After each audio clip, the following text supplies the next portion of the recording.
Assalamualaikum warahmatullahi wabarakatuh. Halo semua, nama saya Reka Fitriani.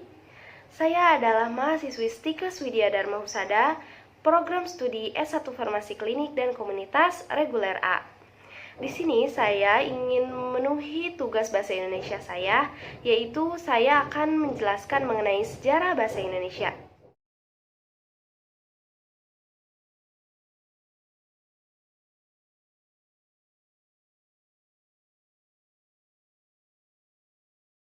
Berawal pada saat Sumpah Pemuda pada tahun 1928, bahasa Indonesia dipakai oleh seluruh masyarakat Indonesia, yaitu sebagai bahasa resmi, sebagai bahasa negara, dan juga sebagai penghubung antar masyarakat di Indonesia. Dikarenakan bangsa Indonesia ini memiliki suku yang banyak sekali dan bahasa yang banyak, namun bisa disatukan oleh satu bahasa, yaitu bahasa Indonesia. Bahasa Indonesia ini diresmikan pada tanggal 18 Agustus 1945, satu hari setelah Proklamasi Indonesia. Fakta menariknya, Presiden Soekarno, yaitu presiden pertama kita, tidak memilih bahasanya, yaitu bahasa Jawa, yang pada saat itu menjadi bahasa mayoritas bangsa Indonesia, menjadi bahasa resmi negara. Namun, beliau memilih bahasa Indonesia yang didasarkan dari bahasa Melayu yang diturunkan di Riau. Bahasa Indonesia ini tidak muncul secara tiba-tiba dan instan, namun melewati proses yang sangat panjang dan juga penuh perjuangan. Ada beberapa peristiwa yang dibagi menjadi tiga. Ketiga periode tersebut yaitu yang pertama pada masa sebelum Sumpah Pemuda, yang kedua pada masa Sumpah Pemuda 1928 hingga masa Proklamasi 1945, yang ketiga era Proklamasi 1945 hingga sekarang.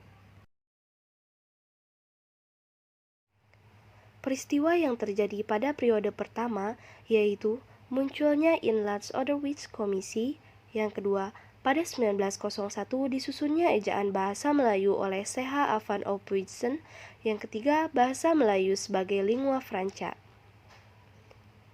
Pada periode kedua, peristiwa yang muncul yaitu munculnya Trisaksi Sumpah Pemuda pada 1928, yang kedua munculnya pujangga baru yang dipelopori oleh 3A, yang ketiga dilaksanakannya Kongres Bahasa Indonesia pertama yang dilaksanakan di Solo.